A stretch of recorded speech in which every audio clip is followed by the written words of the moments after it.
हम जा रहे हैं ईद मनाने उन बच्चों के साथ जिन बच्चों के साथ हमने पूरा महीना गुजारा, जो मुस्तहिक बच्चे हैं, जो हमारे ईद के मुंतज़िर हैं। अच्छा सा खाना लेके 2 देगें कोरमे की हम लेके जा रहे हैं। आज हम उन बच्चों के साथ मिलके खाना खाएंगे इंशाअल्लाह ताला। हजरात, एक ज़रूरी ऐलान सुने। जो बच्चे बहारे मदीना मस्जिद में पढ़ते हैं वो मस्जिद में आ जाएं। मस्जिद में खाने का इंतज़ाम किया गया है, वो आकर खाना खा जाएं। बिस्मिल्लाहिर्रहमानिर्रहीम। अस्सलामु अलैकुम। अल्लाह पाक आप सबको अपनी हिफ्ज़ो मान में रखे और जो बीमार हैं अल्लाह पाक उन्हें शिफा दे, आमीन। मेरी तरफ से सब बहन भाइयों को ईद मुबारक। अल्लाह पाक सबको हज़ारों खुशियाँ नसीब करे और अल्लाह पाक का शुक्र अदा करते हैं कि अल्लाह पाक ने हमें ये दिन देखना नसीब किया, अल्हम्दुलिल्लाह। और अल्लाह ताला आपको हज़ारों ईदें नसीब करे, आमीन। ये आप देखें, यहाँ पे हम आए हुए हैं खाना लेके बच्चों के लिए। ईद का दिन है तो सोचा इन बच्चों के साथ ईद की जाए। और साथ में ये देखें छोटे छोटे प्यारे प्यारे से बच्चे आए हुए हैं, इनमें हम खाना तकसीम करेंगे। और अल्लाह पाक का शुक्र अदा करती हूँ, अल्हम्दुलिल्लाह अल्लाह पाक ने इस नेक काम के लिए चुना। सोचा पूरा महीना इनके साथ गुजारा है तो क्यों ना ईद का दिन भी इनके साथ गुजारा जाए। साथ में मेरे बच्चे भी आए हुए हैं, ये बैठे हैं। ये मेरी बड़ी बेटी है समन मोहसिन और ये मेरी छोटी बेटी है नयाम मोहसिन और ये मेरी बेटी है कायनात मोहसिन। और शहरयार मोहसिन मेरा एक बेटा है जो अपनी दादी की तरफ गया हुआ है, वो मेरे साथ नहीं आया। तो अपने इन बच्चों को साथ लेके आने का हमारा जो मकसद है वो ये है ताकि ये देख सकें और इनको भी ये पता चले कि हम भी गरीबों को जो है, हमें भी गरीबों की मदद करनी चाहिए। और इनके साथ बैठ के ये खाना खाएंगे तो इनको ये एहसास होगा कि ये जो हमारे मुस्तहिक बच्चे हैं ये किस तरह अपनी ज़िंदगी गुजारते हैं। और आगे इंशाल्लाह हमारे बच्चे भी हमारी तरह इन सब की खिदमत करेंगे इंशाल्लाह ताला। और ये हमारा मकसद बच्चों को लेके आना ये था। माशाल्लाह से बच्चे बहुत खुश हैं यहाँ पे आके और अल्हम्दुलिल्लाह। आपको देखो नहीं, आप भी आई हुई, आप भी देखो ईदी तकसीम करेगी। नहीं भाई नहीं, हमने वीडियो नहीं बनानी।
में से बेहतरीन शख्स वो है जो खुद कुरान सीखे और दूसरों को सिखाए। Lareb online Quran academy.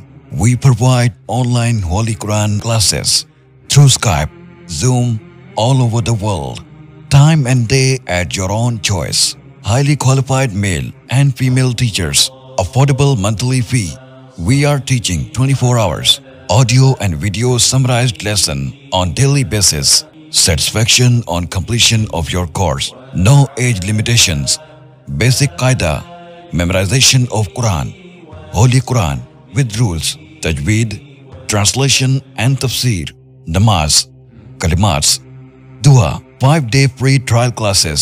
WhatsApp number 92341 1496 126 92305 699 2192. Skype number 92341 1496 126. Email learnquran787@gmail.com. Skype ID Lareeb Online Quran Academy.